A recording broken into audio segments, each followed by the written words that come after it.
So I've been playing this game. It's called Metazua, and in it you're trying to guess a mystery animal based on its connections to other animals. Every animal you guess, it'll fill out a little piece of a phylogenetic tree, and then you'll kind of whittle it down until you figure out what the mystery animal is. It's a lot of fun, and I'm pretty good at it. I got myself an unbeatable strategy. First guess, earwig. Wins every time. Recently, the creators of Metazua came out with another game, Metaflora. It's like the same shtick, but this time plants. And I suck at it. So I'm trying to get good. Hello everybody, Mathosphere here, back to talk cross-stitch. Today I figured I would show you guys how a cross-stitch pattern comes to be, start to finish. First thing with any pattern is a concept. And the concept for this one was X-Stitch Magazine deciding that they were going to do a Flora issue. Fun theme and very applicable. I've been playing a lot of Metaflora, losing it tremendously. And so I decided to do for the magazine kind of a sister piece to a pattern I did last year in my science minis. I made an animal cell pattern, was really happy with it. I figured I would do a plant cell to go along with. And the animal cell pattern, the whole idea was it would showcase both the major parts of a cell and also the diversity of life in the animal kingdom.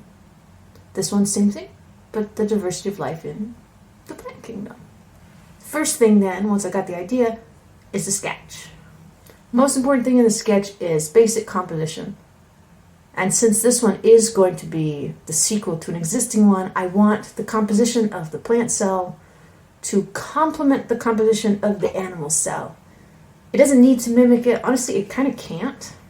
With the animal cell, it was very much a circle in a circle in a circle. But with the plant cell, there's going to be some trees. There's going to be, of necessity, kind of some harsh vertical lines. So instead of something circular, something perhaps a bit more parallel, perpendicular-ish. You see I've got kind of a basic layout here. Plants clustered around the plant cell in the center. That plant cell's kind of fucked up, actually. It's a pentagon. It shouldn't be. It's going to be a hexagon later. But once I've got figured what I want it to look like, we go into the computer and work on pixel art. For the pixel art, I really like to use GIMP.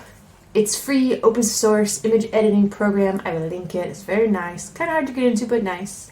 And the first thing I'm working on here is the basic layout. Everything needs to be arranged harmoniously. Got to figure out the basic forms before I can get into any of the details or any of the colors either. At this point, I've got pretty much all of the plants chosen. And I should talk, actually, a little bit about the rationale behind them. So let's do a little plant talk. Variety is kind of like the word of the day here. When I was choosing the plants to go in, I wanted variety of a couple different sorts. I was thinking variety in size, in appearance, and in classification. Variety in size, that's easy. I'll have some large trees, I'll have some tiny moss, and everything in between. Variety in appearance, also easy. That's kind of the fun one. I just made a list of all the different types of plants that I really liked and narrowed it down and down and down and down until I had something that actually fit in a pattern this size. Classification, that's the interesting one. Also the useful one for my Metaflora adventure. So let me tell you guys what I learned about plant classification as I was making this. Disclaimer, this plant stuff to the best of my knowledge is going to be true, but it might not be 100% true. I'm still figuring out this sort of stuff. So if I make an error, just let me know. Drop it in a comment and I'll repin it. First up, there is a lot of algae in the world. Different sizes of algae, different shapes of algae, different colors. Green algae, red algae, kind of exciting stuff. Lots of algae in the world, but no algae in this pattern. For my own sake, I'm going to stick to the traditional land plants. Among the land plants, one of the first big divisions is between the plants that do have seeds and the plants that don't. The ones that don't, the way they reproduce is through spores, similar to like how fungi or mushrooms kind of do. And then I've actually got a couple different spore-producing plants in this pattern. There'll be a little bit of moss. I'm going to use French knots for these to add some texture. And I've got two types of ferns as well. This right here would be a traditional sort of fern, Leptosporangiate fern. And then these here would be a bunch of little horsetails. Horsetails, that's a type of plant that was very, very abundant in the Paleolithic era. Think like trilobites and Formation of Pangaea. And the modern sort of horsetails, like we have nowadays, those actually date all the way back to the Jurassic period. That would be like Archaeopteryx, sauropods, little mammals running through the underbrush. Almost every species of those ancient horsetail have died off, but the ones that are still around today are pretty much just like their fossil counterparts. They're kind of a living relic of the dinosaur times. Sliding away to the plants that do have seeds, the spermatophytes, those themselves are divided into two different classes. Ones that grow flowers and the ones that don't. The don'ts, those would be the gymnosperms. They've got 4 main groups, 2 of which are going to be represented in this pattern. A white pine representing the conifers, and a ginkgo representing the ginkgos. I was kind of conflicted on how much detail to put in the ginkgo tree in this pattern. If you watch the Best of 2023 video I did, you'll see I really, really like the way Kyoka Maruoka did the ginkgo tree in her alphabet sampler pattern. The kind of detail there with the emphasis on the leaf shapes, I think it's very, very impressive and makes it very obvious what sort of a tree it is. So I was tempted to do something kind of like that, but I decided against it. I felt like that sort of emphasis wouldn't really mesh too well with, with the way the other plants were looking. Which means this ginkgo tree doesn't really look as much like a ginkgo as I wish it would. So you just have to take my word for it. Hand to God, this is supposed to be a ginkgo. Ginkgos, by the way, were also around in the Jurassic, and there were a lot of types of them then, though there's only the one species left now. But the plants that are a relatively recent development, the flowering ones. The angiosperms, they seem to have popped into existence during the Cretaceous period. That'd be like Tyrannosaurus, that'd be Triceratops, Quetzalcoatlus. First species of grass. Didn't put any grass in this pattern, but I could have. I suppose you can add some if you'd like. So the flowering plants, a late addition, but a very, very prolific one. Every remaining plant in this pattern is an angiosperm. And they were chosen based on variety, form, color, my own personal preference. Featured in this pattern, you will see English ivy. Done in backstitch, it adds texture and detail to the piece. Cactus. The spines and the knots will add a little texture. The flowers will incorporate the purple from the plant's vacuole and a little bit of orange too. Squash, which showcases 2 key features of the angiosperms, their flowers and their fruit. Also, the color will connect to the nucleus in the cell. Pitcher plants. These will complete the curved line of high detail, brightly colored plants at the base of the pattern. And also, pitcher plants, I wanted to have some sort of carnivorous one. They're cool as hell. Cattails. Cattails, they are the dandelions of every Marsh Turn shopping center. They're invasive. They're iconic. They grant wishes. People keep trying to kill them, but they keep coming back. Love them. Once the plants are all in and the details are finalized, it's time to hit up the thread store, pick out the thread colors, and stitch. The stitching for this one, honestly, fastest I've ever had anything come together. 4 days, start to finish, plus 5 stitches I had to go back and fix later. But we will come back to that. This video, it's more of a journey and less of a tutorial, and also pattern making sucks, so I'm going to skim over this part. Basically, since I chose to make the pattern in GIMP and not in a pattern-specific program, I have to go import the pixel art into PC Stitch and then redraw all the backstitch by hand. It kind of sucks. It definitely feels inefficient, but it is what it is. GIMP has layers, PC Stitch doesn't, so I prefer this to making stuff in PC Stitch. I don't think it's actually good for drawing stuff by hand.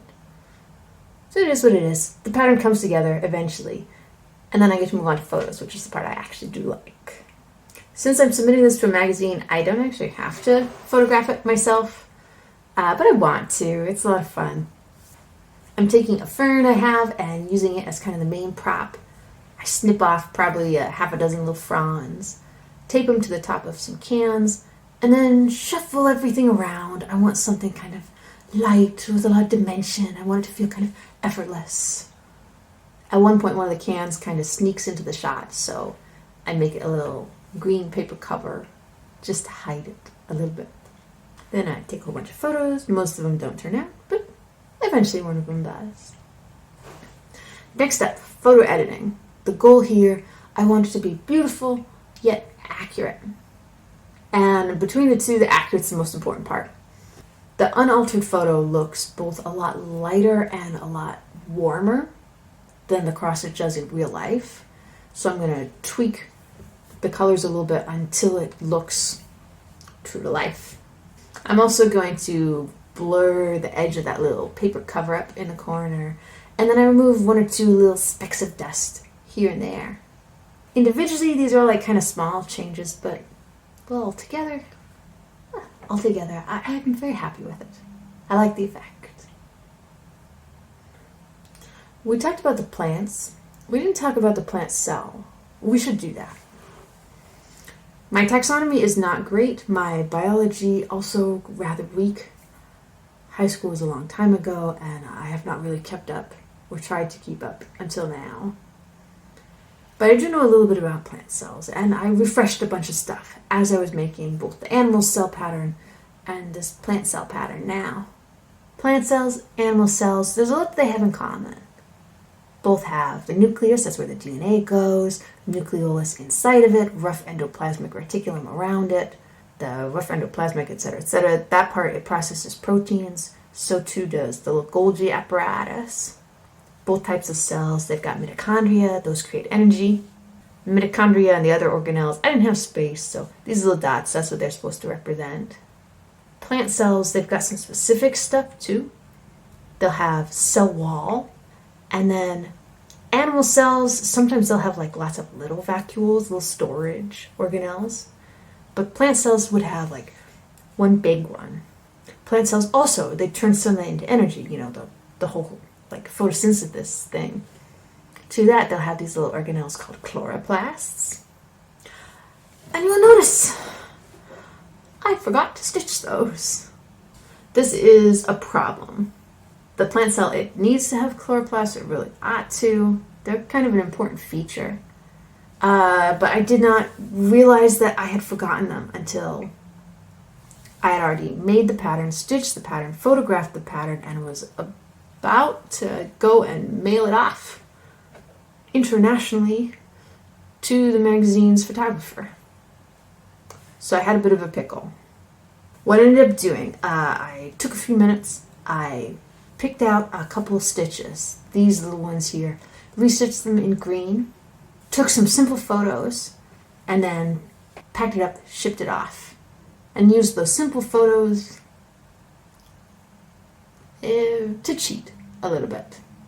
I didn't have the time to retake this one here, so what I did was I took the new photo reference, and then I also found a place within the pattern where the stitches were the same color as these new replaced stitches, took the color from that, recolored the existing stitches, and called it a day.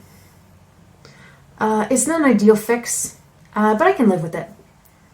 And the main magazine photo will be taken with the new edited one. So that at least is good. And then with that, pattern's done.